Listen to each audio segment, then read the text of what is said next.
Hello दोस्तों, कैसे हैं आप सभी। उम्मीद करता हूं आप सभी स्वस्थ होंगे, मस्त होंगे और अपनी पढ़ाई लिखाई अच्छे से कर रहे होंगे। दोस्तों, स्वागत है आप सभी का आपके अपने ऑनलाइन चैनल माई अप गुरु में। जैसा कि मैंने पहले रणनीति बनाई थी और शेड्यूल दिया था आपको कि आपको 5 स्टैटिक जीके की क्लासेस मिलेंगी, उसी कड़ी में हम अगले प्रैक्टिस सेट यानी कि स्टैटिक जीके के पार्ट 2 के साथ हाजिर हैं आपके समक्ष। इसमें आपको मिलेंगे बेहतरीन क्वेश्चंस जो कि आपके एग्ज़ाम के लिए काफ़ी अच्छी तरीके से डिज़ाइन किए गए हैं, और ये ऐसे डिज़ाइन किए गए हैं कि जैसे कि आपके एग्ज़ाम में आने लायक हैं बिल्कुल। और आप इन्हें अच्छे तरीके से पढ़िए और रिवाइज़ करिए और नोट्स भी बनाते चलिए, क्योंकि आगे आने वाले एग्ज़ाम में भी ये क्वेश्चन आपको काफ़ी हेल्पफुल होंगे। इसीलिए चलते हैं, हम ज़्यादा समय नहीं व्यतीत करेंगे। तो आप सभी अगर आप इस चैनल पर नए हैं तो इस चैनल को सब्सक्राइब करें और बेल आइकन को दबाना ना भूलें, क्योंकि यहाँ से आपको पढ़ाई का वो कंटेंट मिलेगा जो आपके एग्ज़ाम से सीधे रिलेटेड होगा। यहाँ पे कोई आपको फालतू चीज़ नहीं मिलेगी और जो भी कंटेंट मिलेगा सारा फुल फ्री मिलेगा, क्योंकि राष्ट्र हित में शिक्षा के साथ, क्योंकि शिक्षा का कोई मूल्य नहीं होता, इसलिए हम बिल्कुल फ्री पढ़ा रहे हैं और कोई शुल्क आपसे नहीं लिया जा रहा है। क्योंकि ज्ञान एक ऐसी चीज़ है जिसे ना तो कभी बांटा जा सकता है और ना ही कभी खरीदा जा सकता है। ये आपके पास अगर है तो आपके पास ही आजीवन रहेगा। अगर आप चाहते हैं कि हम दूसरों को दे दें ज्ञान तो दूसरों में बढ़ सकता है, लेकिन क्योंकि ज्ञान बांटने से बढ़ता है, इसलिए आप भी दूसरों को प्रेरित करें पढ़ने के लिए और पढ़ाने के लिए, और चैनल को शेयर भी करें ताकि आपके दोस्त भी अच्छी चीज़ें पढ़ सकें, जिससे उनके भी अच्छे मार्क आ सकें। इसीलिए चलते हैं हम अपने सीधे टॉपिक पर, ज़्यादा समय ना व्यतीत करते हुए। आज का पहला प्रश्न स्टैटिक जीके का पार्ट 2 का आज पहला प्रश्न है। आज हम बेहतरीन क्वेश्चन करेंगे और अंत तक आपको बने रहना है, क्योंकि एक एक क्वेश्चन इतना इंपॉर्टेंट है जो कि आपके पेपर में छपने की पूरी चांसेस हैं, इसलिए अंत तक बने रहिए। आपका पहला प्रश्न है कि सांगला घाटी किस राज्य में स्थित है। बताना है आप सभी को। ए ऑप्शन है आपका हिमाचल प्रदेश, बी ऑप्शन है आपका नागालैंड, सी ऑप्शन है सिक्किम, डी ऑप्शन है जम्मू कश्मीर। बताइएगा आप सभी, तब तक मैं बताता हूं कि जो जम्मू कश्मीर है यहां पर क्या है, यहां है मूर्खा घाटी। ये भी आपको याद रखना है, मूर्खा घाटी। अगर सिक्किम की बात करता हूं तो सिक्किम में आपके है यूथांग घाटी, ये भी आपको याद रखनी है।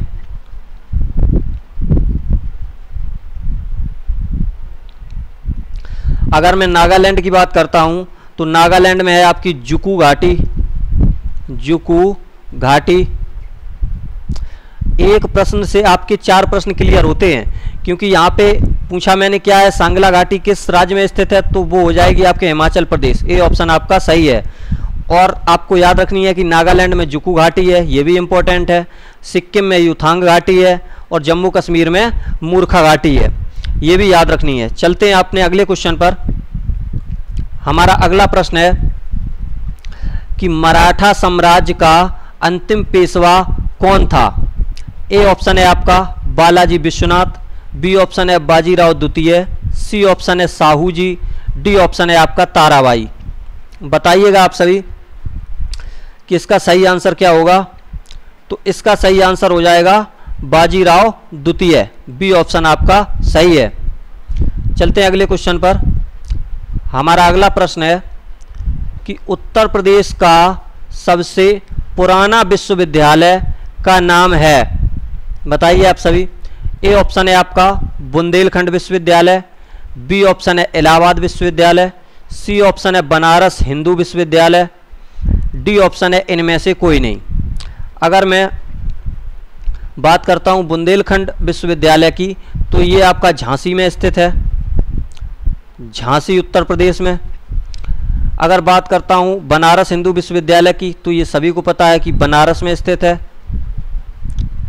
बनारस में, जिसकी स्थापना कब हुई थी, 1916 में मदन मोहन मालवीय जी ने की थी, मदन मोहन मालवीय जी ने। अगर उत्तर प्रदेश के सबसे पुराने विश्वविद्यालय की बात करें तो वो हो जाएगा आपका इलाहाबाद विश्वविद्यालय। इसकी स्थापना हुई थी 1887 में, ये भी याद रखिए आप। बी ऑप्शन आपका सही हो जाएगा। चलिए चलते हैं हम अपने अगले प्रश्न पर। हमारा अगला प्रश्न है कि किस समाज सुधारक को लोकप्रिय रूप से पेरियार कहा जाता है? बताइए आप सभी। ए ऑप्शन है आपका EV Ramaswamy Naicker, B option है अल्लूरी सीताराम राजू, सी ऑप्शन है पिग्गट, डी ऑप्शन है आपका बी प्राक। बताइए आप सभी इसका सही आंसर क्या होगा। अगर मैं बात करता हूँ अल्लूरी सीताराम राजू की, तो इन्होंने 1857 के विद्रोह में अंग्रेजों से लड़ाई लड़ी थी। तो ये भी हमारे कौन है? स्वतंत्रता सेनानी है, स्वतंत्रता सेनानी है, ये भी आप याद करिए। इनके ऊपर एक फिल्म भी बन चुकी है, इसलिए इनसे क्वेश्चन आ सकता है कि इनके ऊपर एक फिल्म बनी थी अभी, आप सभी ने देखी होगी, RRR। ये मूवी अल्लूरी सीताराम राजू के ऊपर बनी थी। क्योंकि यहाँ से प्रश्न पूछ सकता है कि किस स्वतंत्रता सेनानी के नाम पर अभी हाल ही में मूवी बनी है या फिल्म बनी है। तो ये आप फिल्म का नाम भी याद रखिए, RRR, जो कि काफ़ी अच्छी मूवी है। ऐसी फिल्में आप देखा करिए जो कि हमारे स्वतंत्रता सेनानियों, समाज सुधारकों के ऊपर बनी होती हैं, उनसे आपको सीख मिलती है अच्छी। इसका सही आंसर हो जाएगा आपका A option E V Ramaswamy Naicker. Piggott के बारे में बात करें तो अभी करेंगे, आगे प्रश्न है पिग्गट के बारे में, तो उस प्रश्न को वहीं पे देखेंगे क्योंकि वो प्रश्न में ही अच्छा रहता है। आगे चलते हैं अगले प्रश्न पर। अगला प्रश्न है हमारा कि सन 1969 में 14 प्रमुख बैंकों के राष्ट्रीयकरण के समय आरबीआई के गवर्नर थे। ए ऑप्शन है आपका सत्यदेव नारायण, बी ऑप्शन है सी रंगराजन, सी ऑप्शन है आपका LK झा, डी ऑप्शन है आपका बिमल जालान। आप सभी बताइए, तब तक मैं बताता हूं। जो 14 प्रमुख बैंकों का राष्ट्रीयकरण हुआ था, इसमें प्रधानमंत्री कौन था? बताइए आप सभी। तो इस समय प्रधानमंत्री थी इंदिरा गांधी। इंदिरा गांधी, ये भी याद रखिए आप कि 14 प्रमुख बैंकों के राष्ट्रीयकरण के समय प्रधानमंत्री कौन थी? इंदिरा गांधी। दूसरा राष्ट्रीयकरण बैंकों का हुआ था सन 1980 में। 1980 में जब 6 प्रमुख बैंकों का राष्ट्रीयकरण हुआ था, 6 बैंकों का राष्ट्रीयकरण हुआ था, तभी भी प्रधानमंत्री इंदिरा गांधी ही थी। ये भी आपको याद रखना है। यहाँ पे पूछा है कि 1969 में आरबीआई के गवर्नर कौन थे, तो वो होते आएंगे आपके LK झा। सी ऑप्शन आपका सही हो जाएगा, यहाँ से याद रखिए। अगले क्वेश्चन पे चलते हैं हम। हमारा अगला क्वेश्चन है कि दिल्ली सल्तनत में सर्वाधिक बार मंगोलों को किसने पराजित किया? तो बताना है आप सभी को। ए ऑप्शन है आपका फिरोज शाह तुगलक, बी ऑप्शन है आपका मोहम्मद बिन तुगलक, सी ऑप्शन है आपका अलाउद्दीन खिलजी, डी ऑप्शन है आपका गयासुद्दीन तुगलक।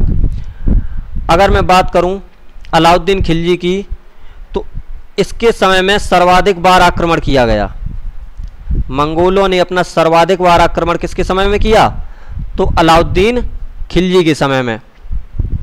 अगर मैं बात करूं मोहम्मद बिन तुगलक की, तो इसे इतिहास में पागल बादशाह भी कहते हैं। पागल बादशाह क्यों कहते हैं? कि इसकी जो कुछ नीतियां थीं वो असफल हुई थीं। जैसे राजधानी को इसने दिल्ली से दौलताबाद स्थानांतरित किया, तो वहाँ पे भी असफल रहा। दोआब क्षेत्र में कर वृद्धि कर दी। कर वृद्धि उस समय की जब उस समय वहाँ पे अकाल पड़ा था। तो ये सबसे अगर कहा जाए तो सबसे ज़्यादा विद्वान पढ़ा लिखा बादशाह था, लेकिन इसकी प्रजा मूर्ख थी। प्रजा के अनपढ़ होने की वजह से इसे पागल बादशाह कहा जाता है, क्योंकि प्रजा अनपढ़ थी, उसे कुछ समझ नहीं थी, तो इसकी जो नीतियाँ थीं वो हमेशा असफल हो जाती थीं, इसलिए इसे पागल बादशाह कहते हैं। ये भी याद रखिए। अगर मैं बात करूं सर्वाधिक बार आक्रमण किसके समय में हुआ, तो ये हुआ आपका डी ऑप्शन गयासुद्दीन तुगलक के समय में। ये भी याद रखिए आप। अगले प्रश्न पर चलते हैं हम। हमारा अगला प्रश्न है कि हड़प्पा और मोहनजोदड़ो को जुड़वा राजधानी किसने कहा? ए ऑप्शन है आपका जॉन मार्शल, बी ऑप्शन है आपका कॉलमार्क, सी ऑप्शन है आपका पिग्गट, डी ऑप्शन है आपका इनमें से कोई नहीं। बताइएगा आप सभी कि इसका सही आंसर क्या होगा। अगर मैं बात करूं जॉन मार्शल की, तो इन्होंने क्या कहा? इन्होंने जो सिंधु सभ्यता नाम है, सिंधु सभ्यता जो नामकरण सिंधु सभ्यता का किया वो जॉन मार्शल जी ने किया। सिंधु सभ्यता नाम दिया जॉन मार्शल ने। कार्ल मार्क्स की बात करें तो इन्होंने 1857 के विद्रोह को प्रथम स्वतंत्रता संग्राम का, ये भी याद रखिए आप, प्रथम स्वतंत्रता संग्राम का किसने कहा सर? तो ये कहा Karl Marx plus BD Savarkar ने। ये भी याद रखिए, ये क्वेश्चन पूछा जा चुका है एक बार,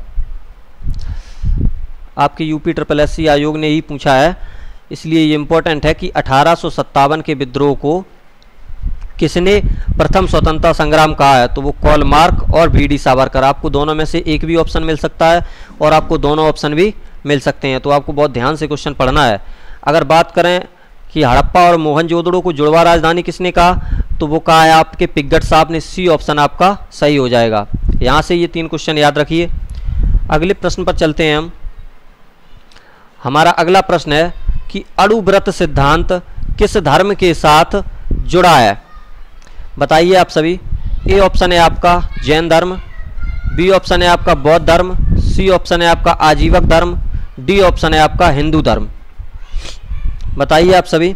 अगर मैं बात करूं आजीवक धर्म की, तो इसकी स्थापना की थी मक्खली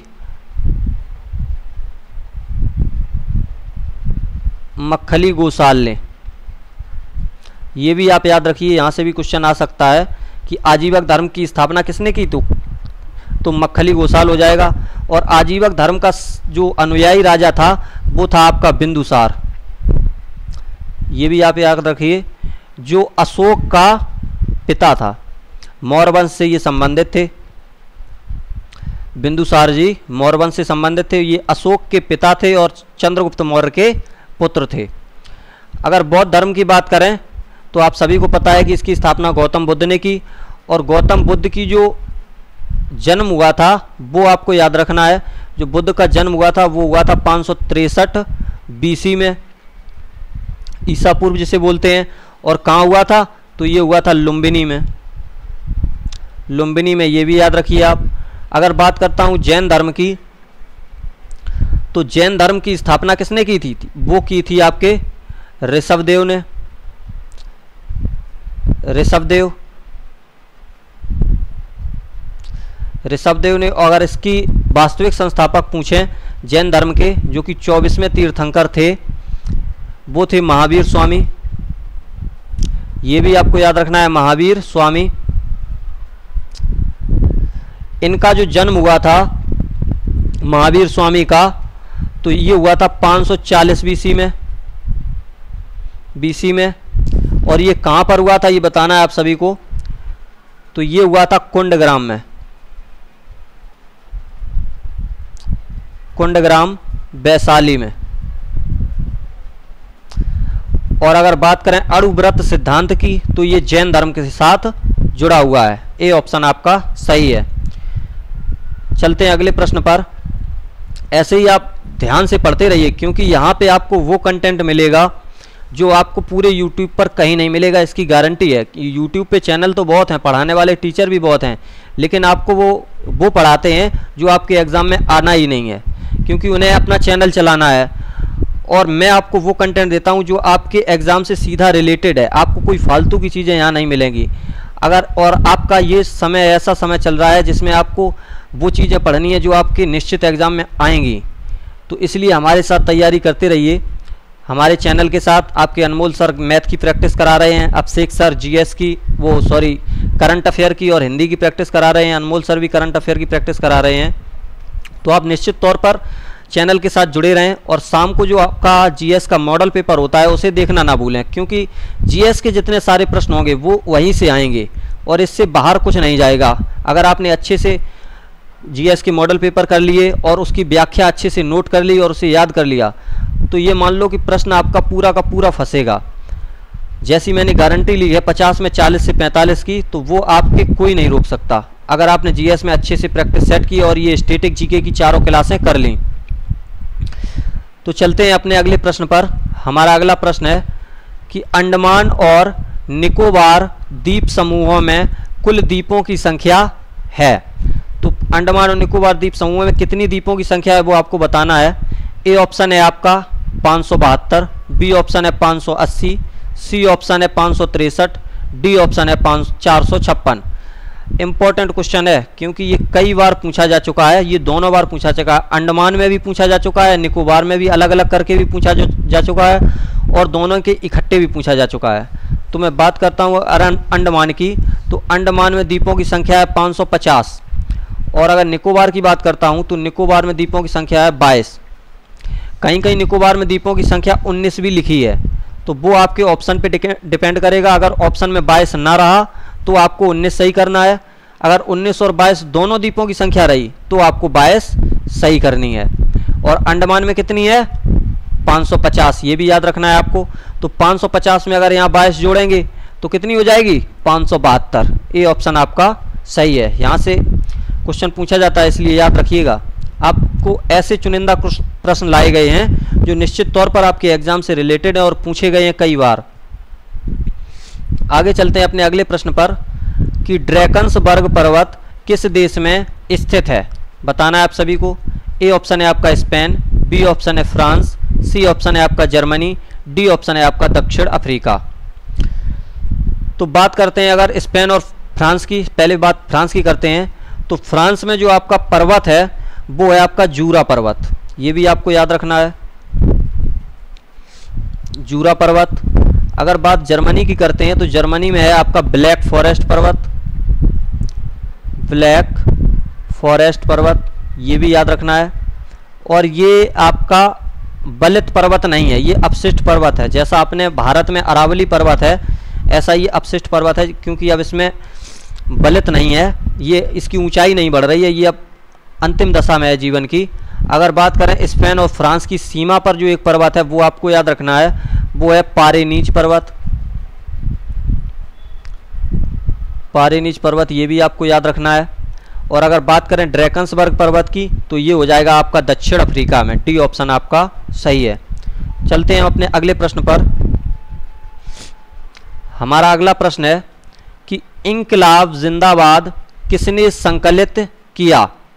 ए ऑप्शन है आपका भगत सिंह, बी ऑप्शन है आपका हजरत मोहानी, सी ऑप्शन है आपका मोहम्मद इकबाल, डी ऑप्शन है आपका इनमें से कोई नहीं। तो इसमें पूछा गया है किसने संकलित किया। यहाँ कुछ शब्द ऐसे दे देता है जो प्रश्न तो आपको आता है कि ये हम जानते हैं कि ये किसने दिया, लेकिन इसमें प्रश्न में भ्रमित कर दिया, आपको कंफ्यूज हो जाते हैं आपकी संकलित किसने किया।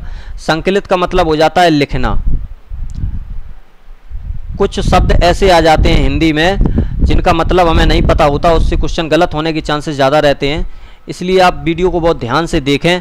इसमें आपको हर शब्द का अर्थ बताया जाएगा, कैसे प्रश्न करना है, कैसे एग्जाम में परफॉर्म करना है, अच्छा कैसे प्रश्न पढ़ना है, सब डिटेल से पढ़ाया जाएगा आपको। आप धैर्य से केवल पूरी वीडियो देखें अंत तक, क्योंकि हर एक क्वेश्चन इतना इम्पोर्टेंट है कि आप समझ नहीं सकते। तो संकलित मतलब क्या हुआ? लिखना। तो इंकलाब जिंदाबाद का नारा है वो किसने लिखा वो आपको बताना है। तो ये लिखा है आपका हजरत मोहानी साहब ने, बी ऑप्शन आपका सही है। अगर बात करें इंकलाब जिंदाबाद से प्रसिद्धि किसे मिली, तो प्रसिद्धि मिली भगत सिंह को। जो इंकलाब जिंदाबाद का नारा सबसे पहले प्रसिद्ध हुआ वो भगत सिंह के नाम से प्रसिद्ध हुआ, लेकिन इसे लिखा किसने था? हजरत मोहानी ने। ये प्रश्न पूछा जा चुका है, इंपॉर्टेंट प्रश्न है, याद रखिए। अगर बात करें केवल इंकलाब की, तो केवल इंकलाब कहा था किसने? मोहम्मद इकबाल ने। ये भी आपको याद रखना है, क्योंकि यहाँ से कन्फ्यूजन बढ़ जाती है कि केवल अगर इंकलाब आए तो मोहम्मद इकबाल। इंकलाब जिंदाबाद किसने संकलित किया या किसने लिखा? तो हजरत मोहानी। अगर इंकलाब जिंदाबाद किसे प्रसिद्धि मिली तो भगत सिंह हो जाएगा। चलिए चलते हैं हम अपने अगले प्रश्न पर। हमारा अगला प्रश्न है कि मारफाती गीत भारत के किस पड़ोसी देश का पारंपरिक लोकगीत है। ए ऑप्शन है आपका बांग्लादेश, बी ऑप्शन है भूटान, सी ऑप्शन है नेपाल, डी ऑप्शन है आपका पाकिस्तान। तो बताएं आप सभी कि मारफाती गीत जो है वो भारत के किस पड़ोसी देश का पारंपरिक लोकगीत है। आप सभी आंसर देते रहें और आप नोट भी करते जाएं कॉपी पे कि आपने कितने प्रश्नों के सही आंसर दिए, और बाद में कमेंट बॉक्स में ज़रूर बताएं कि सर हमारे इतने सही हुए। इसलिए ध्यान से देखते रहें और जो प्रश्न आपको लगे कि ये हमारे लिए इम्पोर्टेंट है नोट करने के लिए, उसे नोट भी करें, क्योंकि ये अगले एग्ज़ाम में भी आपके काम आएंगे। तो इसका सही आंसर हो जाएगा बांग्लादेश। जो मारफाती गीत है वो बांग्लादेश का पारंपरिक लोकगीत है। ये ऑप्शन आपका सही है। आगे चलते हैं, अगले प्रश्न पे बात करते हैं। अगला प्रश्न है हमारा, मानस राष्ट्रीय उद्यान किस राज्य में स्थित है? ए ऑप्शन है आपका मिजोरम, बी ऑप्शन है आपका नागालैंड, बी ऑप्शन है असम, सी ऑप्शन है नागालैंड, डी ऑप्शन है आपका मेघालय। तो बताइए आप सभी, मानस राष्ट्रीय उद्यान किस राज्य में स्थित है? एक राष्ट्रीय उद्यान और पूछा जाता है जो पिछले पेट एग्जाम में आपके पूछा गया था, काजीरंगा राष्ट्रीय उद्यान कहाँ है? ये भी आपको याद रखना है, काजीरंगा राष्ट्रीय उद्यान कहाँ है और ये किसके लिए प्रसिद्ध है, ये भी आपको बताना है। तो ये प्रसिद्ध है गैंडा के लिए। गैंडा जो कि भारत में या विश्व में विलुप्त होने की प्रजाति कगार पर आ गए हैं, तो काजीरंगा गैंडा के लिए प्रसिद्ध है, ये भी इम्पोर्टेंट है। और ये किस राज्य में स्थित है? तो ये है आपके असम राज्य में। बी ऑप्शन आपका सही हो जाएगा। मानस राष्ट्रीय उद्यान भी आपका असम राज्य में है, ये याद रखिए। और मानस राष्ट्रीय उद्यान के बारे में एक चीज़ आपको याद और रखनी है, ये किसके लिए प्रसिद्ध है? तो ये जंगली भैंसे के लिए प्रसिद्ध है, जंगली भैंसे के लिए। चलिए चलते हैं हम अपने अगले प्रश्न पर। हमारा अगला प्रश्न है कि वन्यजीव सुरक्षा अधिनियम किस वर्ष पारित किया गया था? वन्यजीव सुरक्षा अधिनियम बताना है आपको। यहाँ सुरक्षा की जगह संरक्षण भी आ सकता है, तो आप कंफ्यूज मत होइए, सुरक्षा और संरक्षण एक ही बात होती है। तो इसका सही आंसर क्या होगा बताएं आप सभी। ए ऑप्शन है आपका 1980, बी ऑप्शन है 1972, सी ऑप्शन है 1986, डी ऑप्शन है आपका 1974। बताइए आप सभी, इसका सही आंसर क्या होगा? मैं बताता हूँ आपको। अगर 1974 की बात करें तो यहाँ का क्या हुआ था? तो यहाँ आया था जल संरक्षण अधिनियम।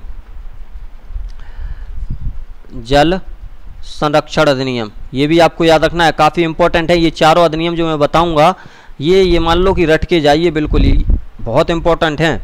अगर बात करता हूँ 1986 की, तो ये है पर्यावरण संरक्षण अधिनियम, पर्यावरण। अगर 1980 की बात करता हूँ तो यहाँ आया था वन संरक्षण अधिनियम, वन संरक्षण अधिनियम या वन सुरक्षा अधिनियम।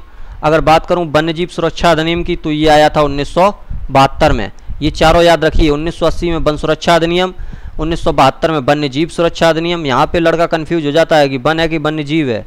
तो वन आया था 1980 में और वन्यजीव 1972 में। सी ऑप्शन आपका हो जाएगा 1986 पर्यावरण संरक्षण अधिनियम, और डी ऑप्शन हो जाएगा आपका 1974 जल संरक्षण अधिनियम। चलिए चलते हैं अगले प्रश्न पर।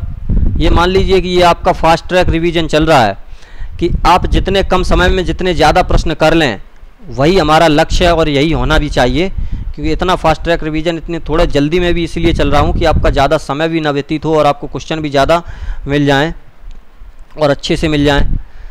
अगला प्रश्न है हमारा, दिल्ली सल्तनत का वह सुल्तान जिसने 2 बार अपना राज्याभिषेक कराया था। तो बताना है आप सभी को, दिल्ली सल्तनत में ऐसा सुल्तान कौन सा था जिसने 2 बार राज्याभिषेक कराया था। तो इसका सही आंसर क्या होगा बताइए। तो ए ऑप्शन है आपका अलाउद्दीन खिलजी, बी ऑप्शन है आपका मोहम्मद बिन तुगलक, सी ऑप्शन है आपका फिरोज शाह तुगलक, डी ऑप्शन है आपका इल्तुतमिश। इसके बारे में एक बात और बता दूं कि जो 2 बार अपना राज्याभिषेक कराया था वो मुगल बादशाह औरंगजेब ने भी कराया था, ये भी आपको याद रखना है। तो आपसे क्वेश्चन यहाँ से ये भी बन सकता है कि किस मुगल बादशाह ने 2 बार अपना राज्याभिषेक कराया, तो ये हो जाएगा औरंगजेब। ये भी आपको याद रखना है, औरंगजेब ने भी 2 बार अपना राज्याभिषेक कराया था।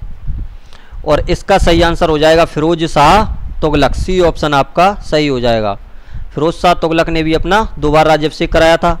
अगर बात करूं अलाउद्दीन खिलजी की,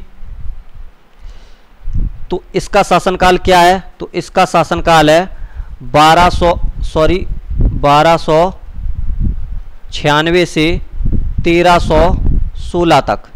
ये भी आप याद रखिए क्योंकि इसका शासनकाल पूछा जा सकता है, 1296 से 1316 तक।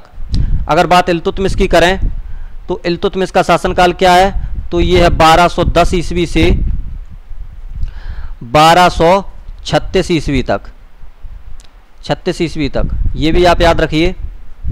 अगले क्वेश्चन पे चलते हैं हम।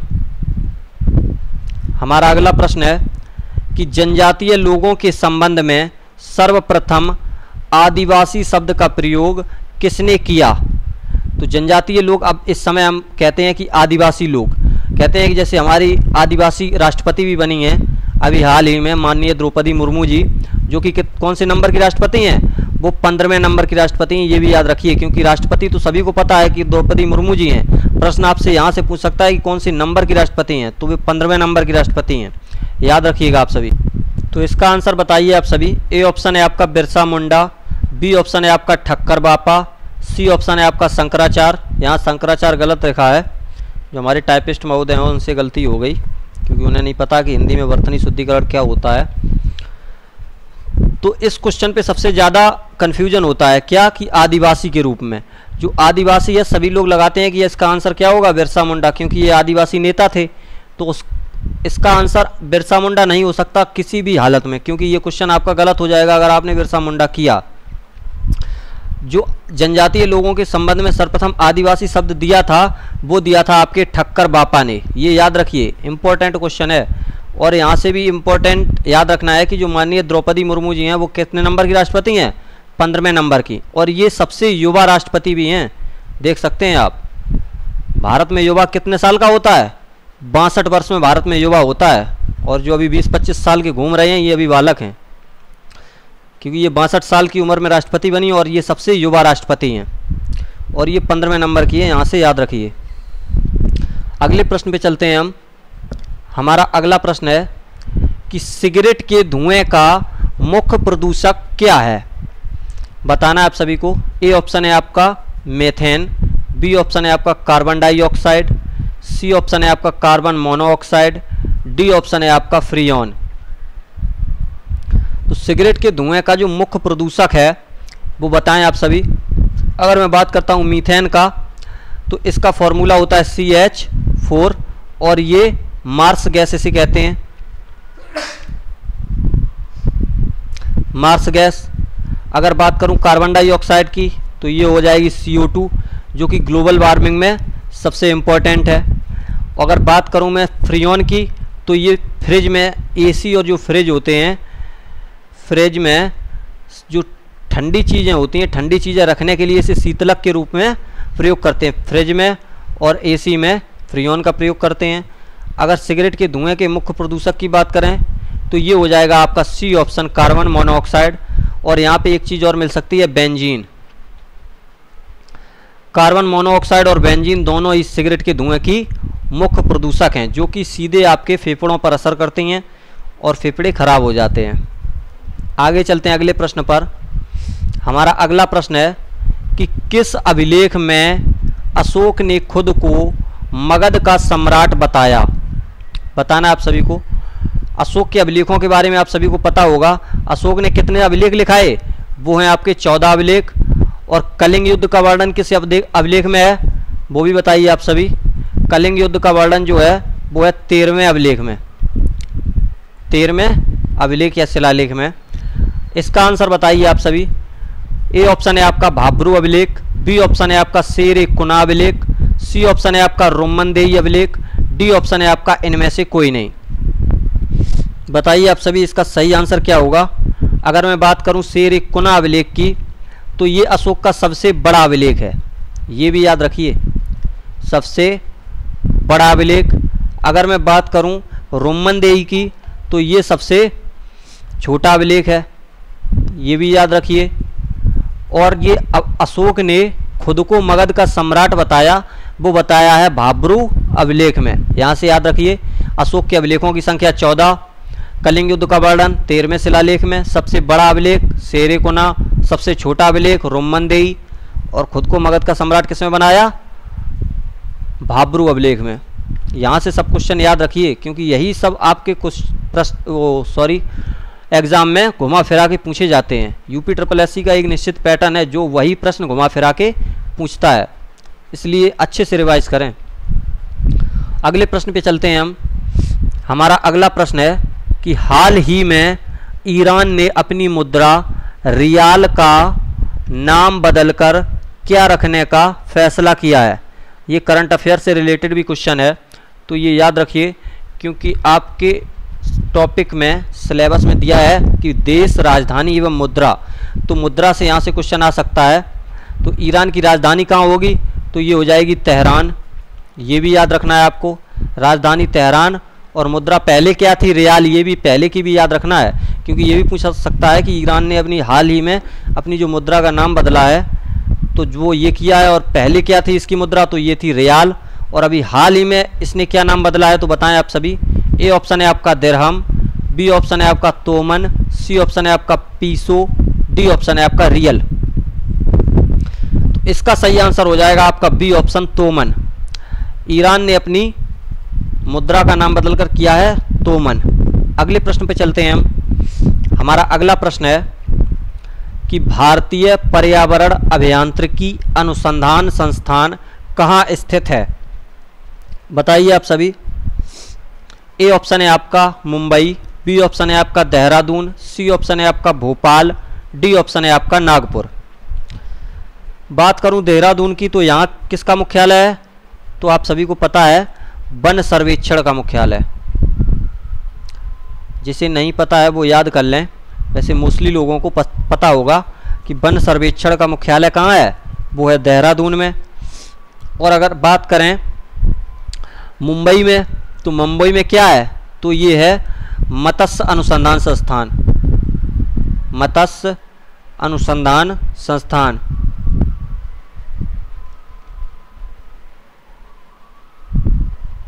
ये भी आपको याद रखना है। अगर बात करें भोपाल की, तो भोपाल में ये जो वन सर्वेक्षण का मुख्यालय है कहाँ, देहरादून में। और अगर वन प्रबंधन की बात करें, वन प्रबंधन की तो ये हो जाएगा आपका भोपाल। और ये पर्यावरण अभियांत्रिकी शोध संस्थान जो है वो है आपका नागपुर में। ये भी आप याद रखें। अगले प्रश्न पे चलते हैं हम। हमारा अगला प्रश्न है कि पर्यावरण शिक्षा को स्कूली पाठ्यक्रम में कब जोड़ा गया। जो पर्यावरण शिक्षा है उसे स्कूली पाठ्यक्रम में कब जोड़ दिया गया, मतलब कब से स्कूल में पर्यावरण की शिक्षा आरंभ कर दी गई कि बच्चों को पर्यावरण की शिक्षा भी दी जाए, तो वो बताना है आप सभी को। ए ऑप्शन है आपका 1972, बी ऑप्शन है आपका 1978, सी ऑप्शन है आपका 1987, डी ऑप्शन है आपका 2003। तो बताइए आप सभी इसका सही आंसर क्या होगा। बताइए आप सभी इसका सही आंसर क्या होगा। अगर मैं बात करूं 1987 की, तो यहाँ क्या आया था, यहाँ आया था ऑपरेशन ब्लैक बोर्ड। ये भी आपको याद रखना है, ऑपरेशन ब्लैक बोर्ड। ये क्यों आया था, क्योंकि 1986 में आपकी आई थी शिक्षा नीति। 1986 में शिक्षा नीति आई थी और इसी के एवज में 1987 में ऑपरेशन ब्लैक बोर्ड लागू किया गया था। ये भी आपको याद रखना है कि 1986 में शिक्षा नीति और 1987 में ऑपरेशन ब्लैक बोर्ड। और 1972 में अभी क्या आया था, वन्य जीव संरक्षण अधिनियम, जो कि मैं अभी बता चुका हूँ, याद रखिए, वन्य जीव सुरक्षा अधिनियम। ये याद रखना है। जो पर्यावरण को स्कूली पाठ्यक्रम में जोड़ा गया, तो वो जोड़ा गया 1978 में। बी ऑप्शन आपका सही है।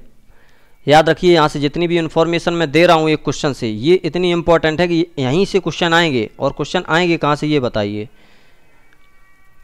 इसलिए ध्यान से रिवाइज करते रहिए, पढ़ते रहिए, नोट करते रहिए और हमारे साथ जुड़े रहिए अपने बेहतर स्कोर के लिए। अगर आप चाहते हैं कि 80+ स्कोर हम कर सकें यूपी पैट में, क्योंकि एक सेफ स्कोर हर किसी की चाहत होती है और एक सेफ स्कोर आपको एक सेफ जोन में ले जाता है और आपकी गिनती अच्छे स्टूडेंटों में होती है। चलते हैं अगले प्रश्न पर।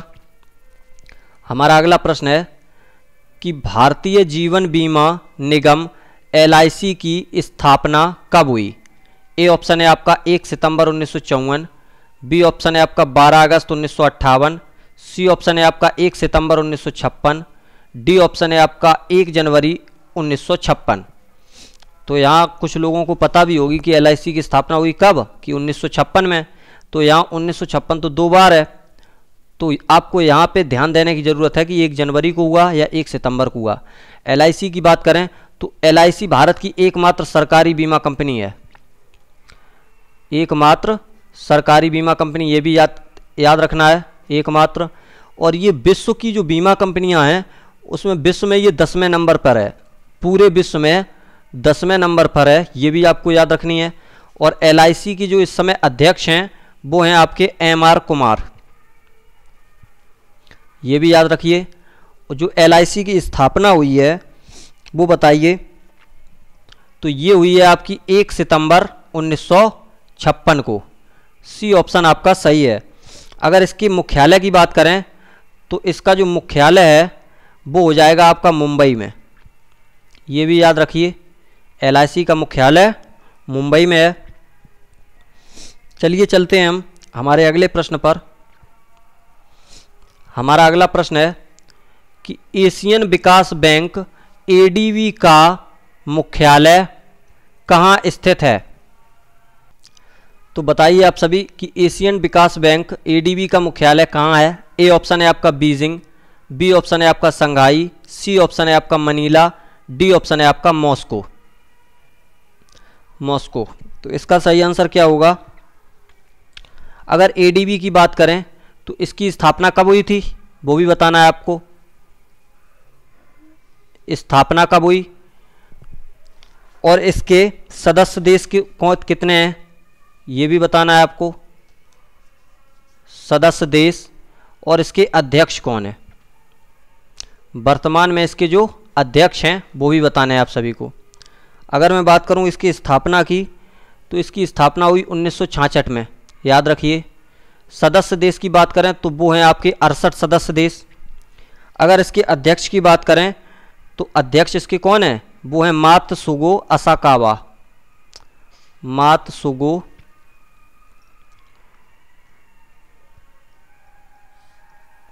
असाकावा, ये भी याद रखना। ये कहाँ के हैं तो ये आपके जापान के हैं, ये भी याद रखिए। ये मात्सुगो असाकावा हैं जो जापान के हैं। अगर मैं इसके मुख्यालय की बात करूं तो इसका मुख्यालय हो जाएगा आपका एशियन विकास बैंक। बताइए आप सभी। तो इसका सही आंसर क्या होगा, तो वो हो जाएगा आपका सी ऑप्शन मनीला। मनीला जो है वो फिलीपींस की राजधानी है, ये भी आपको याद रखना है, फिलीपींस की राजधानी है मनीला। बीजिंग आप सभी को पता है चीन की राजधानी है, मॉस्को भी आप सभी को पता है रूस की राजधानी है। तो ऐसे क्वेश्चन मैं नहीं लाता हूं जिसकी राजधानी आपको पता है, आपको उन प्रश्नों के आंसर करने हैं जो आपको नहीं पता है। तो इसका सही आंसर हो जाएगा सी ऑप्शन। इतनी जानकारी आपको भी ये भी याद रखनी है। चलते हैं अगले प्रश्न पर। हमारा अगला प्रश्न है कि अंतर्राष्ट्रीय श्रम संगठन ILO का मुख्यालय कहाँ स्थित है। तो इसका सही आंसर क्या होगा बताने आप सभी को कि जो अंतर्राष्ट्रीय श्रम संगठन है ILO, अगर ILO की बात करें तो इसकी स्थापना कब हुई थी, तो इसकी स्थापना हुई थी 1919 में, ये भी याद रखें। और एक चीज़ यहाँ से और याद रखनी है आपको, जो ILO है इसे सन 1969 में नोबेल प्राइज भी मिला था, ये भी आप याद रखें। नोबेल प्राइज ILO कब मिला था, 1969 में, ये भी आप याद रखें। और किस क्षेत्र में मिला था, तो ये मिला था आपको शांति की नोबेल पुरस्कार, ये याद रखिए, शांति का नोबेल मिला था ILO को, वो भी कब, 1969 में। अगर मैं अगले की बात करूं, ए ऑप्शन है आपका जिनेवा, बी ऑप्शन है आपका वियना, सी ऑप्शन है आपका ब्रसेल्स, डी ऑप्शन है आपका रोम। अगर मैं बात करूं वियना की तो यहाँ क्या है, यहाँ ओपेक का मुख्यालय है। ओपेक क्या है कि organization of petroleum exporting countries, जो पेट्रोल को एक्सपोर्ट करती हैं, मतलब जो बेचती हैं, उन कंट्रियों का मुख्यालय, उन देशों का मुख्यालय वियना में है। ब्रुसेल्स की बात करें तो नाटो का मुख्यालय है, ये भी याद रखिए। नाटो की स्थापना कब हुई थी, 1948 में हुई थी, ये भी याद रखना है, क्योंकि नाटो से प्रश्न आ सकता है, क्योंकि आप देख रहे हैं कि रूस और यूक्रेन के बीच लड़ाई का मेन कारण नाटो ही है। नाटो तो बचाने तो नहीं आया, लेकिन रूस ने आक्रमण कर दिया यूक्रेन पर और जिसने भिड़वा दिया रूस यूक्रेन को। अगर बात करूं मैं ILO की, तो इसका मुख्यालय हो जाएगा आपका जिनेवा में। यहाँ से ये याद रखिए, इसका मुख्यालय कहाँ हो जाएगा? जिनेवा में। जिनेवा क्या है? स्विट्जरलैंड का एक शहर है। चलिए चलते हैं हम अगले प्रश्न पर।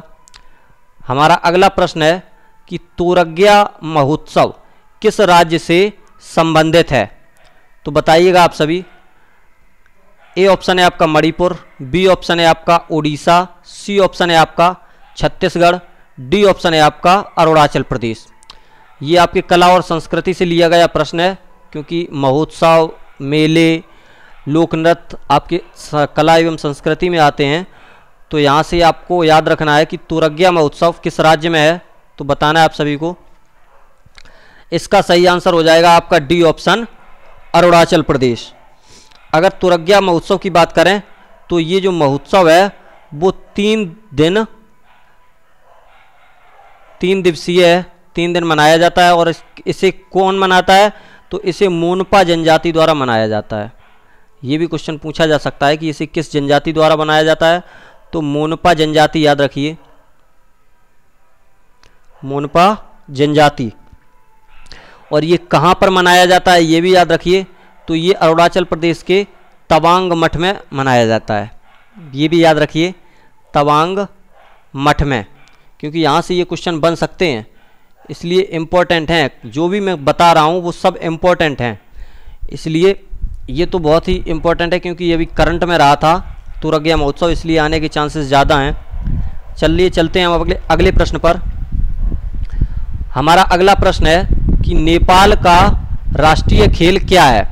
तो आप सभी इसका आंसर जल्दी करिए, क्योंकि ये मैं आगे स्टैटिक जीके की क्लास, जो मैंने पहली क्लास ली थी, ये दूसरी क्लास है, तो उसमें मैं जो पड़ोसी देश भारत के थे उनके बारे में आपको कंप्लीट जानकारी दे चुका हूँ। तो उसमें सभी देशों की कंप्लीट जानकारी है, तो वहीं से क्वेश्चन लिया गया है। तो बताइए आप सभी। ए ऑप्शन है आपका टेबल टेनिस, बी ऑप्शन है आपका हॉकी, सी ऑप्शन है आपका वॉलीबॉल, डी ऑप्शन है आपका कबड्डी। तो इसका जो सही आंसर क्या है वो आप सभी कमेंट बॉक्स में ज़रूर बताइएगा, क्योंकि मैं ये जो सारे देश हैं ये सारे भारत के पड़ोसी देशों के राष्ट्रीय खेल हैं, और आपको ये सभी के सीरियल वाइज चारों ऑप्शंस के राष्ट्रीय खेल कमेंट बॉक्स में बताने हैं, क्योंकि मैं ये सभी पहली वीडियो में आपके करंट अफेयर की वो स्टैटिक जीके की जो वीडियो थी उसमें बता चुका हूँ। नेपाल का भी बता चुका हूँ, टेबल टेनिस किस देश का है वो भी बता चुका हूँ, हॉकी भी बता चुका हूँ, वॉलीबॉल भी बता चुका हूँ और कबड्डी भी बता चुका हूँ। तो ये सब आप कमेंट बॉक्स में ज़रूर बताइएगा। चलते हैं हम अगले प्रश्न पर। अगला प्रश्न है हमारा, हिडनबर्ग रेखा किन 2 देशों के बीच स्थित है? ए ऑप्शन है आपका जर्मनी और पोलैंड, बी ऑप्शन है आपका उत्तर कोरिया और दक्षिण कोरिया, सी ऑप्शन है आपका अमेरिका और कनाडा, डी ऑप्शन है आपका जर्मनी और फ्रांस। तो इसका सही आंसर क्या होगा बताइएगा आप सभी, कि हिडनबर्ग रेखा किन 2 देशों के बीच है। अगर मैं बात करूं जर्मनी और फ्रांस की, तो इनके बीच कौन सी रेखा है? तो वो है आपकी मैंगीनॉट रेखा। ये भी आपको याद रखनी है, यहाँ से आपको रेखाओं से जितने प्रश्न होंगे वो बन जाएंगे। मैंगीनॉट रेखा किसके बीच है? तो जर्मनी फ्रांस के बीच।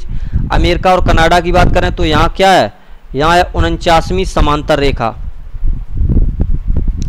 ये भी आपको याद रखनी है। अगर बात करूं उत्तर कोरिया और दक्षिण कोरिया के बीच, तो यहाँ क्या है? यहाँ है 38वीं समांतर रेखा। और जो भारत के पड़ोसी देश हैं उनके बीच कौन कौन सी रेखाएं हैं, तो वो मैं पहले आपको अपनी पिछली वीडियो में स्टैटिक जीके की जो पहली वीडियो थी उसमें बता चुका हूं। और हिडनबर्ग रेखा की बात करें तो ये है आपकी जर्मनी और पोलैंड के बीच, ये भी याद रखिए। चलिए चलते हैं हम अगले प्रश्न पर। हमारा अगला प्रश्न है कि भारतीय वनस्पति सर्वेक्षण का मुख्यालय कहाँ स्थित है? तो भारतीय वनस्पति सर्वेक्षण का मुख्यालय बताना है आप सभी को।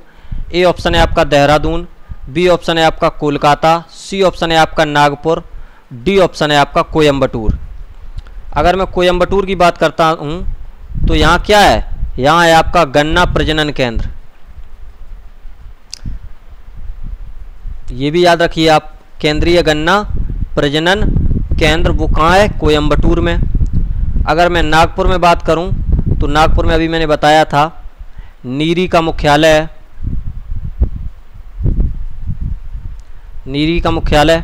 और इसका जो देहरादून में क्या है तो वो भी मैं बता चुका हूँ, वो सभी आप कमेंट बॉक्स में बताइए कि देहरादून में कौन सा मुख्यालय है।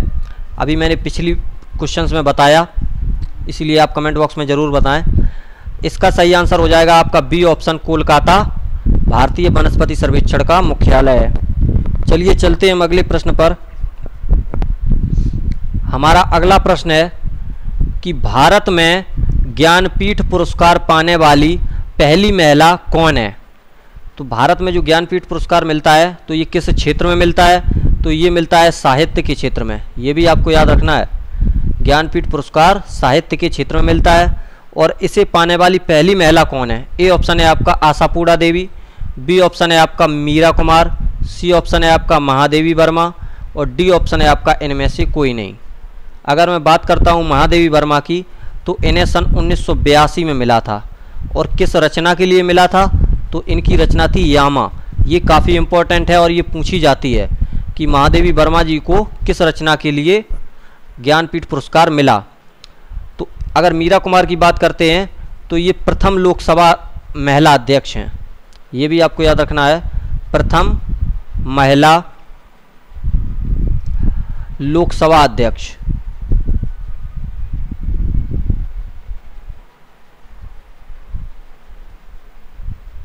ये याद रखना है। अगर ज्ञानपीठ पुरस्कार की बात करें कि जो प्रथम महिला हैं वो आपकी हैं आशापूर्णा देवी। चलिए चलते हैं हम अगले प्रश्न पर। हमारा अगला प्रश्न है कि निम्नलिखित में से कौन सही सुमेलित नहीं है। यहाँ क्वेश्चन बहुत धैर्य से पढ़ने की ज़रूरत है, क्योंकि यहीं से प्रश्न गलत होने की संभावना ज़्यादा बढ़ जाती है कि इसमें से कौन सुमेलित नहीं है या इसमें से कौन नहीं है। तो ये नहीं पे आप अंडरलाइन जरूर कीजिए कि इसमें क्या पूछा है। ए ऑप्शन है आपका स्वर्णिम पैगोडा का देश लाओस, बी ऑप्शन है आपका झीलों का देश फिनलैंड, सी ऑप्शन है उगते हुए सूरज का देश जापान, डी ऑप्शन है आपका land of thunder dragon Bhutan. ये प्रश्न आपको पिछले बार पूछा गया था, इसलिए इम्पोर्टेंट है। पिछले बार जो पीईटी का एग्ज़ाम हुआ था उसमें ये पूछा गया था। उसमें सीधा क्वेश्चन पूछा गया था कि लैंड ऑफ थंडर ड्रैगन किसे कहते हैं। तो आपका सही आंसर हो जाएगा भूटान। इसमें इसीलिए मैंने ये प्रश्न लिया है कि यहाँ से आपसे 3 से 4 क्वेश्चन हो जाएंगे आपके। तो अगर मैं बात करूँ झीलों का देश फिनलैंड कहते हैं, क्योंकि इसे 1000 झीलों का देश भी कहते हैं, क्योंकि यहाँ पे झीलों की संख्या ज़्यादा है। उगते हुए सूरज का देश किसे कहते हैं, जापान को, बिल्कुल सही है। और लैंड ऑफ थंडर ड्रैगन भी सही है। अगर मैं बात करता हूँ स्वर्णिम पैगोडा का देश, तो ये लाओस को नहीं कहते, बल्कि किसे कहते हैं, तो ये कहते हैं म्यांमार को। म्यांमार को, ये याद रखिए आप। लाओस को स्वर्णिम पैगोडा का देश नहीं करते। चूंकि ये नहीं है तो इसका सही आंसर क्या हो जाएगा, ए ऑप्शन। अगले प्रश्न पे चलते हैं हम। हमारा अगला प्रश्न है कि संयुक्त राष्ट्र सुरक्षा परिषद में कितने स्थायी सदस्य हैं। तो स्थायी सदस्य पूछे गए हैं आपको। ए ऑप्शन है आपका 7, बी ऑप्शन है आपका 6, सी ऑप्शन है आपका 5, डी ऑप्शन है आपका 4। अगर संयुक्त राष्ट्र सुरक्षा परिषद की बात करें तो इसमें जो अस्थायी सदस्य हैं, अस्थायी सदस्य वो कितने होते हैं, तो वो होते हैं सर 10। इसमें भारत भी अभी अस्थायी सदस्य आपका बना है। भारत इसका अस्थायी सदस्य है। अगर बात करें स्थायी सदस्य की तो वो कितने हो जाएंगे, तो वो हो जाएंगे आपके 5। और 5 इनमें से कौन हो जाएंगे वो भी आपको याद रखना है। 5 में हो जाएंगे आपके, पहला हो जाएगा अमेरिका, दूसरा हो जाएगा आपका ब्रिटेन, ये भी याद रखना है आपको। तीसरा हो जाएगा आपको रसिया, चौथा हो जाएगा आपका फ्रांस, ये भी याद रखना। और 5वां हो जाएगा आपका चाइना। तो यहाँ से आपको याद रखना है कि 5 जो सुरक्षा परिषद में स्थायी सदस्य होते हैं वो ये हैं। और अस्थायी सदस्यों की संख्या कितनी होती है? 10। अगले प्रश्न में चलते हैं। हमारा अगला प्रश्न है कि मरणोपरांत भारत रत्न से सम्मानित प्रथम व्यक्ति कौन थे? ए ऑप्शन है आपका प्रणब मुखर्जी, बी ऑप्शन है आपका इंदिरा गांधी, सी ऑप्शन है आपका लाल बहादुर शास्त्री, डी ऑप्शन है आपका सर्वपल्ली राधाकृष्णन। बताइएगा आप सभी कि इसका सही आंसर क्या होगा। राधाकृष्णन की बात करें तो ये प्रथम व्यक्ति थे। भारत रत्न पाने वाले प्रथम व्यक्ति कौन थे? तो राधाकृष्णन जी थे। और अगर प्रथम महिला की बात करें, प्रथम महिला की, तो वो थी इंदिरा गांधी जी। प्रथम महिला इंदिरा गांधी जी थी। और 2019 में 3 लोगों को दिया गया है, उसमें एक है प्रणब मुखर्जी। 2 कौन हैं वो आपको बताने हैं कमेंट बॉक्स में। और कमेंट बॉक्स में कैसे बताने हैं? क्वेश्चन नंबर डालना है कि ये कौन से क्वेश्चन नंबर का, जैसे 32 है, 32 में ये हो जाएंगे तीनों। कि एक तो प्रणब मुखर्जी है, मैंने बता दिया। 2 कौन है वो आपको बताने हैं। और इसका सही आंसर हो जाएगा आपका सी ऑप्शन, लाल बहादुर शास्त्री। इन्हें कब मिला था? तो सर इन्हें मिला था 1966 में। मरणोपरांत लाल बहादुर शास्त्री जी को मिला था भारत रत्न। तो अगले प्रश्न पे चलते हैं हम। हमारा अगला प्रश्न है कि केंद्रीय तंबाकू अनुसंधान संस्थान स्थित है। तो केंद्रीय तंबाकू अनुसंधान संस्थान कहाँ स्थित है? तो वो आपको बताना है। ए ऑप्शन है आपका पुणे में, बी ऑप्शन है आपका राजमुंदरी में, सी ऑप्शन है आपका कुफरी में, डी ऑप्शन है आपका कटक में। बताइएगा आप सभी। अगर मैं बात करता हूँ पुणे की, तो यहाँ क्या है? यहाँ है भारतीय उष्ण मौसम विज्ञान संस्थान। ये भी आपको याद रखना है कि भारतीय जो उष्ण मौसम विज्ञान संस्थान है, यहाँ उष्ण किसे कहते हैं? उष्ण कहते हैं गर्म चीज़ को। जो गर्मी होती है, गर्मी को कहते हैं उष्ण। और जो गर्मी और सर्दी दोनों का एक मिक्सचर होता है, जिसे बसंत कहते हैं, उसे कहते हैं शीतोष्ण। क्योंकि शीत और उष्ण, गर्मी और सर्दी दोनों का मिक्सचर। तो ये क्या, यहाँ पुणे में क्या हो जाएगा? भारतीय उष्ण मौसम विज्ञान संस्थान। ये याद रखिए आप सभी।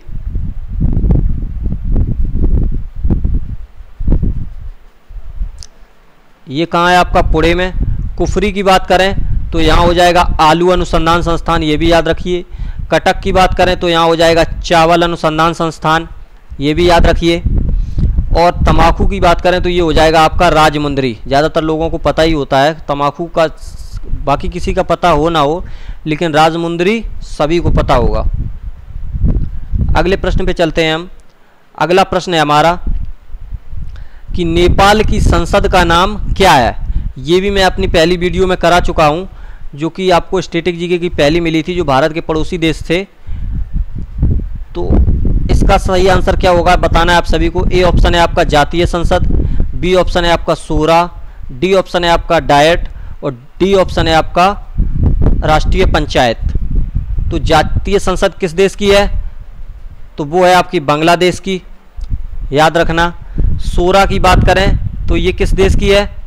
ये आपकी अफगानिस्तान की, ये भी याद रखिए। डाइट की अगर बात करें तो डाइट मैंने पड़ोसी देश में नहीं कराया, क्योंकि जापान हमारे पड़ोसी देश में नहीं आता। ये भी आपको याद रखनी है। डाइट किस देश की संसद है? वो है जापान की। नेपाल की संसद की बात करें तो ये है राष्ट्रीय पंचायत। अगले प्रश्न पे चलते हैं हम। हमारा अगला प्रश्न है कि निम्नलिखित में से कौन सा थर्मोसेटिंग प्लास्टिक का उदाहरण है? थर्मोसेटिंग प्लास्टिक क्या होती है सर? तो मैं बताऊंगा अभी। ए ऑप्शन है आपका पॉलीथीन, बी ऑप्शन है आपका नायलॉन, सी ऑप्शन है आपका वैकेलाइट, और डी ऑप्शन है आपका टेफलॉन। अगर मैं प्लास्टिक की बात करूं तो प्लास्टिक क्या होती है? प्लास्टिक 2 प्रकार की होती है, ये याद रखना है आपको। एक कौन होती है? एक होती है आपकी थर्मोप्लास्टिक, ये मैं एक बार बता चुका हूं। जो अपने जीके का मॉडल पेपर चल रहा है उसमें मैंने बता चुका हूं मैं कि प्लास्टिक कितने प्रकार की होती है, क्या होती है। थर्मोप्लास्टिक फिर भी दोबारा बता देता हूं क्योंकि आपको जल्दी याद हो जाए। और दूसरी क्या होती है? दूसरी आपकी होती है थर्मोसेटिंग प्लास्टिक। सेटिंग का मतलब क्या होता है? कि कोई कहीं एकदम से सेट हो गया। थर्मोसेटिंग का मतलब आप ट्रिक से याद करिए कि कोई सेट हो गया।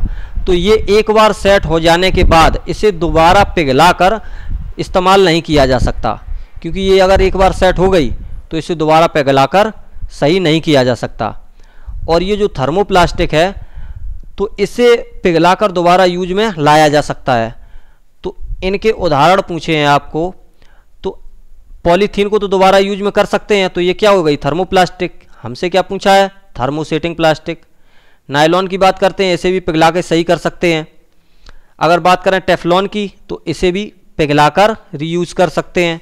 जो आपका वेकिलाइट है इसे पिघलाकर सही नहीं कर सकते, क्योंकि आपने देखा होगा जो ब्लैक कलर की प्लास्टिक होती है वही होती है थर्मोसेटिंग प्लास्टिक। जो काली प्लास्टिक होती है इसे कबाड़े वाले भी नहीं लेते, क्योंकि ये छोड़ देते हैं, क्योंकि इसे दोबारा यूज नहीं किया जा सकता और इसे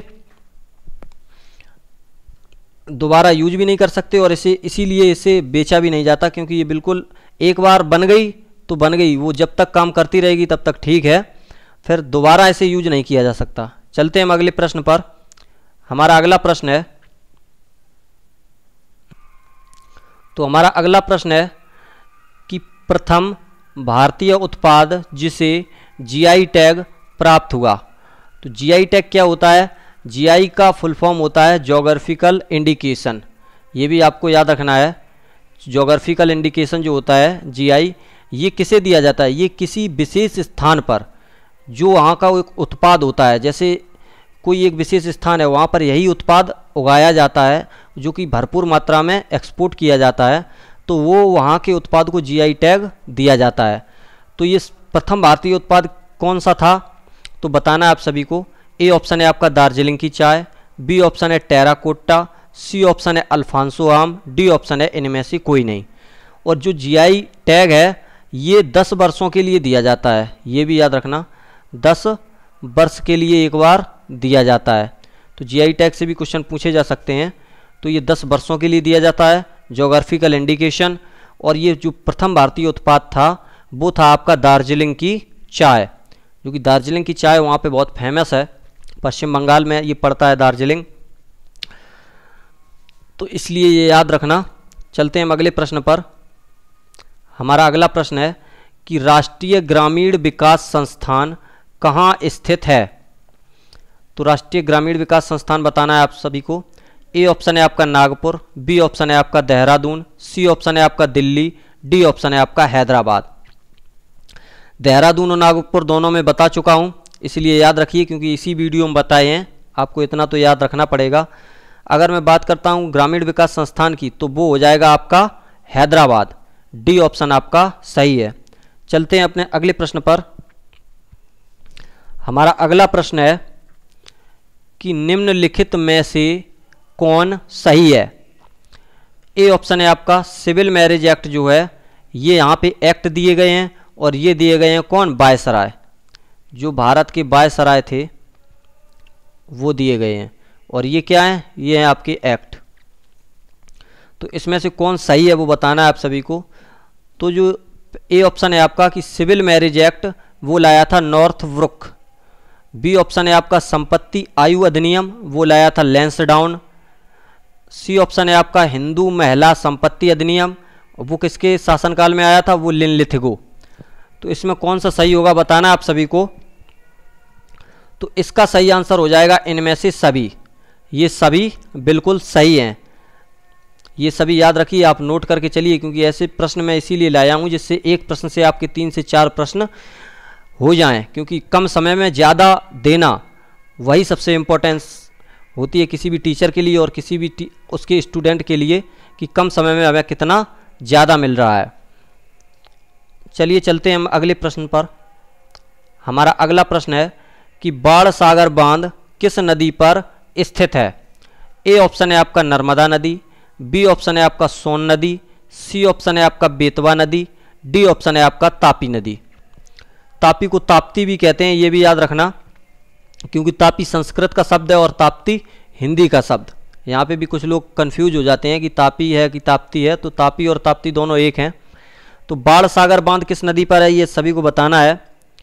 अगर मैं बात करूं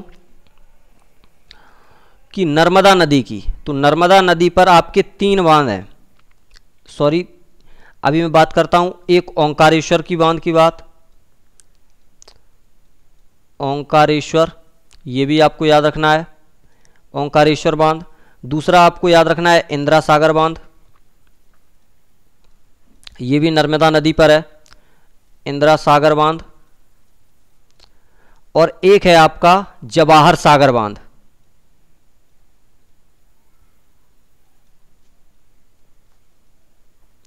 ये भी याद रखना। अगर मैं बात करता हूं बेतवा नदी पर, तो बेतवा पर कौन सा बांध है आपका? बेतवा पर है आपका परीक्षा बांध, जो कि अभी लेखपाल, यूपी लेखपाल 2022 की जो परीक्षा हुई है उसमें परीक्षा बांध पूछा गया था कि किस नदी पर है, तो ये हो जाएगा बेतवा नदी पर। और ये किस जिले में है? तो ये है आपका झांसी जिले में। यहाँ से भी याद रखिए, यहाँ से क्वेश्चन बन सकता है। अगर बाण सागर बांध की बात करें तो इसका सही आंसर हो जाएगा सोन नदी। बाण सागर बांध आपकी सोन नदी पर स्थित है। चलते हैं अगले प्रश्न पर। हमारा अगला प्रश्न है कि निम्नलिखित में से किस पूर्वोत्तर राज्य की सीमा बांग्लादेश से नहीं मिलती? यहाँ से मैंने बताया था कि अपने पिछले स्टैटिक जीके की क्लास में जो भारत के पड़ोसी देश करवाए थे उसमें सभी को आपको बताया था कि किस देश की सीमा मिलती है, किस देश की नहीं मिलती है, क्योंकि ऐसे ही क्वेश्चन बन सकते हैं। क्योंकि वो टॉपिक वाइज थी, थ्योरी क्लास थी, इसलिए थ्योरी क्लास जरूर थी, लेकिन उसमें आपको सबसे ज़्यादा इम्पोर्टेंट चीज़ें मिली हैं, क्योंकि आपको वो चीज़ें मिली हैं जो आपको कहीं नहीं मिलती। आपको हर जगह थ्योरी तो मिल जाएगी, लेकिन उस हिसाब की थ्योरी नहीं मिलेगी। वहाँ पे आपको चुनिंदा चीज़ें लाई गई थी जो कि जिनका सीधा संबंध आपके प्रश्न पत्र से है। प्रश्न पत्र में सीधे छपने वाले प्रश्न थे, और उन्हीं के हिसाब से मैं स्टैटिक जीके का ये पार्ट 2 लेकर आया हूँ। इसमें भी जितने भी प्रश्न हैं और जिसकी व्याख्या है आप इतने ध्यान से पढ़िए, क्योंकि पेपर यहीं से बनेगा। तो इसका सही आंसर क्या होगा? तो बांग्लादेश से सीमा कितने देशों की लगती है वो आपको बताना है कमेंट बॉक्स में। और मैं एक ट्रिक बता देता हूं कि बांग्लादेश से जो 4 राज्य सीमा मिलाते हैं तो वो कौन से हैं? 8वीं अनुसूची में वर्णित हैं। जो संविधान की 8वीं अनुसूची है उसमें 4 राज्य वर्णित हैं। वो कौन है? असम, मेघालय, त्रिपुरा, मिजोरम। तो यहाँ पर असम भी दे रखा है, मेघालय भी दे रखा है, त्रिपुरा भी दे रखा है, लेकिन मिजोरम नहीं दे रखा। तो मिजोरम की जगह कौन सा दे रखा है? नागालैंड। तो नागालैंड बांग्लादेश के साथ सीमा नहीं बनाता है। तो एक तो मिजोरम हो गया, और एक कौन सा हो गया? तो एक हो गया आपका पश्चिम बंगाल। ये भी याद रखना है। तो 5 राज्य बांग्लादेश के साथ सीमा मिलाते हैं। कौन कौन से? असम, मेघालय, त्रिपुरा, मिजोरम, और 5वां राज्य बंगाल। और जो नागालैंड और मणिपुर हैं ये बांग्लादेश से सीमा नहीं मिलाते हैं। नागालैंड की जगह ऑप्शन में आपको मणिपुर भी दे सकता है। तो ध्यान से पढ़िए ऐसे क्वेश्चन और याद करिए, क्योंकि क्वेश्चन यहाँ से बनते ये ज़्यादा कठिन प्रश्न नहीं होते, लेकिन ये आपकी डीपली नॉलेज चेक करते हैं कि बालक ने रटा तो नहीं है, इसलिए ऐसे प्रश्न आते हैं एग्जाम में। याद रखिए आप, इम्पोर्टेंट क्वेश्चन है ये। अगले प्रश्न पे चलते हैं हम। अगला प्रश्न है हमारा, स्वच्छ विकास तंत्र किस प्रोटोकॉल से संबंधित है? तो ए ऑप्शन है आपका किगाली प्रोटोकॉल, बी ऑप्शन है आपका क्योटो प्रोटोकॉल, सी ऑप्शन है आपका मॉन्ट्रियल प्रोटोकॉल, और डी ऑप्शन है आपका वियना प्रोटोकॉल। इसका सही आंसर क्या होगा कि जो स्वच्छ विकास तंत्र है वो किस प्रोटोकॉल से संबंधित है? अगर बात करूं मॉन्ट्रियल प्रोटोकॉल की तो ये ओजोन संरक्षण से संबंधित है। ये याद रखिए, ओजोन संरक्षण से। और ओजोन दिवस कब मनाया जाता है? जो ओजोन दिवस है वो मनाया जाता है आपका 16 सितंबर को। ये भी याद रखिए, 16 सितंबर को। इसका सही आंसर क्या हो जाएगा? तो वो हो जाएगा बी ऑप्शन, क्योटो प्रोटोकॉल। आगे चलते हैं हम। हमारा अगला प्रश्न है कि बंगाल प्रजा पार्टी की स्थापना किसने की थी? सॉरी, यहाँ पे यह गलत हो गया है, यहाँ पे होगा की थी, ये काट लीजिए, ये टाइपिंग मिस्टेक है, ऐसी एरर हो जाती हैं इन केस। तो बंगाल प्रजा पार्टी की स्थापना किसने की थी बताना है आप सभी को। ए ऑप्शन है आपका मोहम्मद अली जिन्ना, बी ऑप्शन है आपका रविंद्रनाथ टैगोर, सी ऑप्शन है आपका श्रद्धानंद सरस्वती, और डी ऑप्शन है आपका फजलुल हक। फजलुल हक। तो अगर बात करूं रविंद्रनाथ टैगोर की तो ये आपको याद रखना है, 1913 में क्या मिला था? इन्हें मिला था नोबेल प्राइज। नोबेल प्राइज और किसके लिए मिला था? तो वो मिला था साहित्य के लिए। साहित्य में किस पुस्तक के लिए? तो वो मिला था गीतांजलि पुस्तक के लिए, ये भी याद रखना है आपको। और इन्होंने हमारे राष्ट्रगान की रचना की है, और हमारे इंडिया के साथ साथ इन्होंने किसके राष्ट्रगान की रचना की है? तो वो की है बांग्लादेश के भी राष्ट्रगान की रचना, बांग्लादेश के राष्ट्रगान की रचना, ये भी आपको याद रखना है। अगर मैं बात करूं बंगाल प्रजा पार्टी की, तो इसकी स्थापना की थी फजलुल हक ने। डी ऑप्शन आपका सही है। अगर श्रद्धानंद सरस्वती की बात करें तो अखिल भारतीय किसान सभा के पहले अध्यक्ष थे ये, अखिल भारतीय, ये भी याद रखना, क्वेश्चन बन सकता है इसलिए बता रहा हूं। अखिल भारतीय किसान सभा के प्रथम अध्यक्ष। चलिए चलते हैं अगले प्रश्न पर। यहाँ से संपूर्ण जानकारी आप याद रखिए क्योंकि ये सारी जानकारी इंपॉर्टेंट है। नोबेल पुरस्कार पिछले आपके पीईटी एग्जाम में पूछा गया था कि साहित्य का नोबेल सर्वप्रथम किस भारतीय को मिला, तो आपको आपकी बार सन भी पूछ सकता है या फिर इनकी गीतांजलि पुस्तक को भी पूछ सकता है, इसलिए याद रखिए। अगले प्रश्न पे चलते हैं। अगला प्रश्न है हमारा कि मैथान, बाल पहाड़ी व तिलैया बांध किस राज्य में स्थित हैं। आपसे राज्य पूछा गया है तो आपसे नदी भी पूछ सकता है। तो जो ये तीनों बांध हैं वो किस नदी पर हैं, तो आपको ये बताने हैं। तो आपकी नदी कौन हो जाएगी? तो नदी हो जाएगी आपकी बराकर नदी, बराकर नदी, याद रखिएगा, इंपॉर्टेंट नदी है बराकर नदी। और ये किस राज्य में स्थित हैं? तो ये है झारखंड राज्य में स्थित हैं, ये भी याद रखिए। चलिए चलते हैं हम अगले प्रश्न पर। हमारा अगला प्रश्न है राष्ट्रीय जलमार्ग संख्या 2 किस नदी पर स्थित है। जो राष्ट्रीय जलमार्ग संख्या 2 है वो किस नदी पर स्थित है? ए ऑप्शन है आपका ब्रह्मपुत्र नदी, बी ऑप्शन है आपका गंगा नदी, सी ऑप्शन है आपका गोदावरी नदी, डी ऑप्शन है आपका कृष्णा नदी। तो अगर मैं बात करूं गंगा नदी पर, तो गंगा नदी पर क्या है? राष्ट्रीय जलमार्ग संख्या NW नेशनल वाटर वे प्रथम है, प्रथम जलमार्ग गंगा नदी पर है। और इसकी लंबाई क्या है वो आप सभी को बतानी है कमेंट बॉक्स में कि 44 में गंगा नदी का राष्ट्रीय जो वाटर मार्ग है फर्स्ट है, उसकी लंबाई क्या है।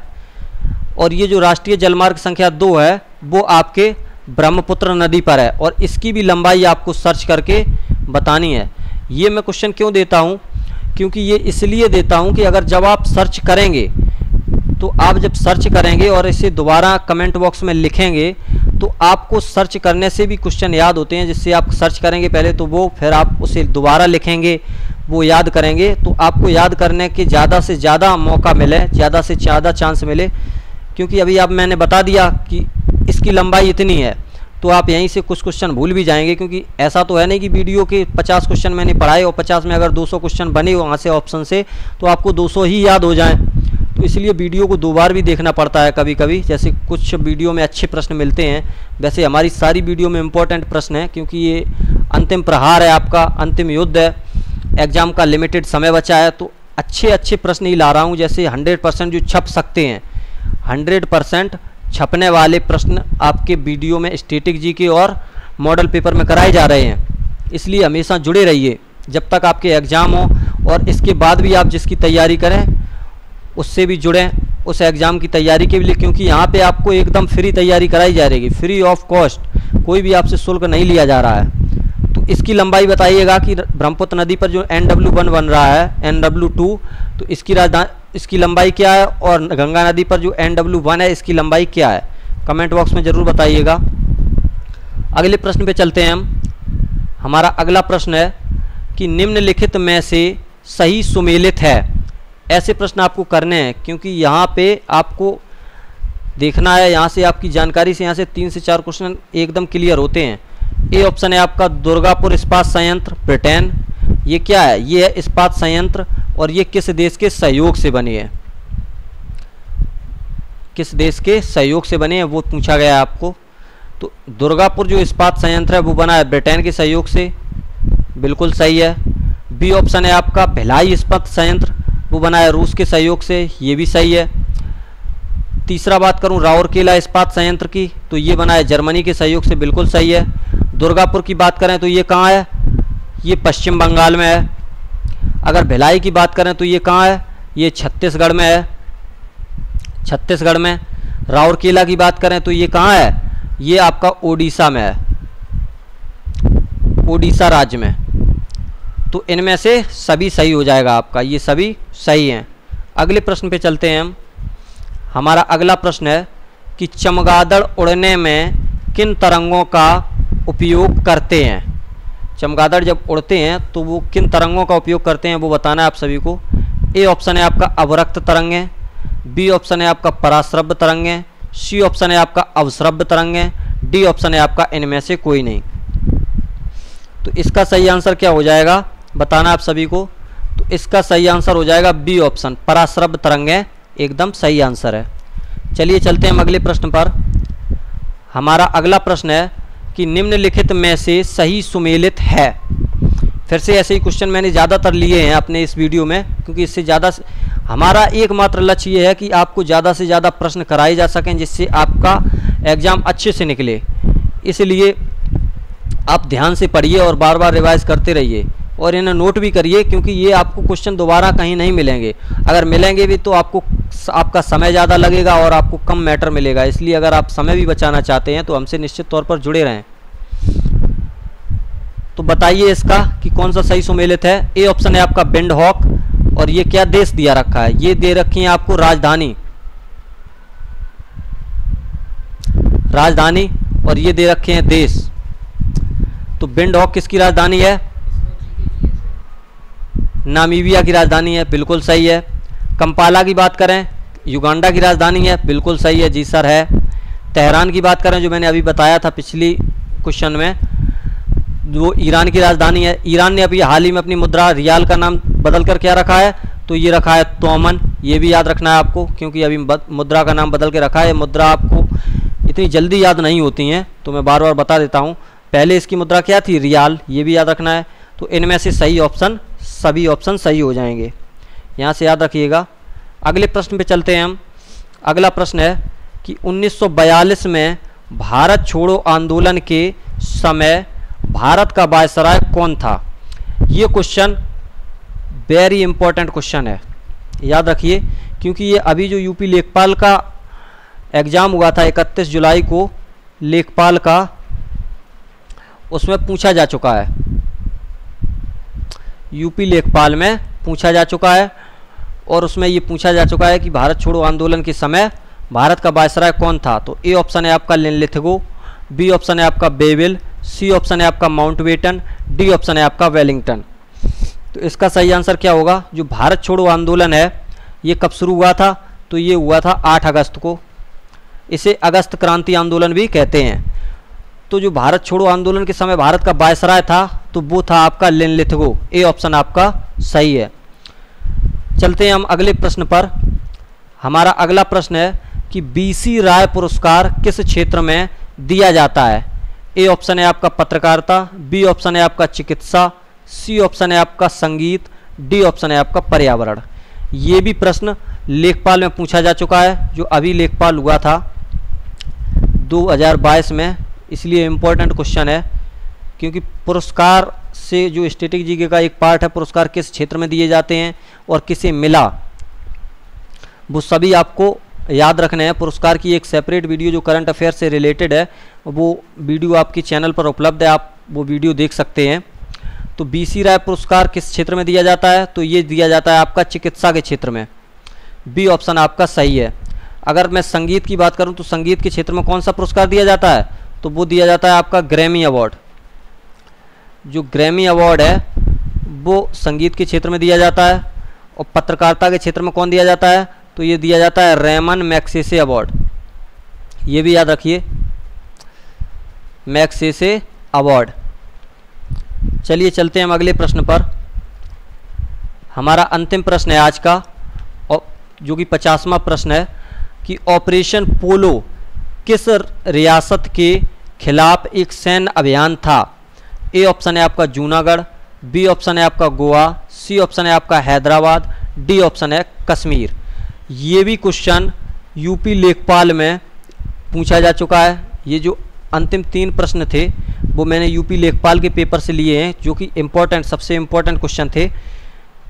ये पूछा जा चुका है क्योंकि इन प्रश्न के आने के चांसेस ज़्यादा थे, क्योंकि अभी यूपी लेखपाल का एग्ज़ाम हुआ है हाल ही में, तो ये प्रश्न आने के चांसेस ज़्यादा हैं कि ऑपरेशन जो पोलो था वो किस रियासत के खिलाफ एक सैन्य अभियान था जो भारत सरकार ने चलाया था। तो ये चलाया था हैदराबाद के खिलाफ। सी ऑप्शन आपका सही है। और कश्मीर का विलय तो ऐसे ही हो गया था, जो विलय पत्र दिया था वहाँ के राजा साहब ने। तो कैसा लगा आपको हमारा सेशन? आज हमारे 50 प्रश्न कंप्लीट हुए। आज के हमारे 50 प्रश्न कंप्लीट हुए। तो आपको हमारा सेशन कैसा लगा और आपके कितने प्रश्न सही हुए? और जो प्रश्न मैंने आपको बताए हैं कि जिन प्रश्नों के जवाब आपको कमेंट बॉक्स में देने हैं वो आप ज़रूर दीजिएगा, क्योंकि आप उन प्रश्नों को सर्च करेंगे और फिर कमेंट बॉक्स में लिखेंगे तो आपको निश्चित तौर पर ही याद होगा। इसीलिए मैं कुछ क्वेश्चन छोड़ देता हूं। और फिर वो क्वेश्चन इसलिए भी छोड़ दिए मैंने क्योंकि मैंने वो पहले स्टैटिक जीके की क्लास में वो क्वेश्चन करा दिए थे। तो आज के लिए इतना ही। मिलते हैं हम अपने अगले वीडियो के साथ, जो कि स्टैटिक जीके का पार्ट 3 होगा। और हमारा मॉडल पेपर जो हमारा अनवरत चला आ रहा है रात 8 बजे, आज हमारा मॉडल पेपर नहीं होगा क्योंकि आज 8 बजे हमारी ये स्टैटिक जीके की क्लास चलेगी। तो एक दिन में आप एक ही वीडियो देखें जो जीके से रिलेटेड है, क्योंकि मैंने ऐसा आपका रणनीति बनाई है जिस रणनीति के तहत आप चलेंगे अपने एग्ज़ाम से एक दिन पहले 14 अक्टूबर तक, जिससे आपके सारे क्वेश्चंस कंप्लीट हो जाएंगे। तो ज़्यादा हड़बड़ाने की ज़रूरत नहीं है, क्योंकि हड़बड़ाने से भी पेपर बिगड़ सकता है। आप आराम से पेशेंस रख के पढ़ें और आपका निश्चित तौर पर ही पेपर अच्छा होगा। हमेशा सकारात्मक बने रहें, क्योंकि सकारात्मकता हमारे दिमाग के लिए सबसे इम्पोर्टेंट है। क्योंकि एक कहावत है अंग्रेजी में कि a negative mind will never give you a positive life. एक नकारात्मक सोच आपको कभी सकारात्मक लाइफ नहीं दे सकती। इसलिए याद रखें, हमेशा सकारात्मक सोचें, क्योंकि आशावादी बने, निराशावादी नहीं। तो आज के लिए इतना ही। आप सभी पढ़िए, अच्छे से रिवाइज करिए। वीडियो को अगर 2 बार देखना पड़े तो भी देखिए, क्योंकि आपका एग्ज़ाम इम्पोर्टेंट है। तो चलते हैं हम सभी, मिलते हैं अपने अगले वीडियो के साथ। नमस्कार, जय हिंद। आप सभी ख्याल रखिए आप अपना और अपनों का। चलिए चलते हैं, नमस्कार।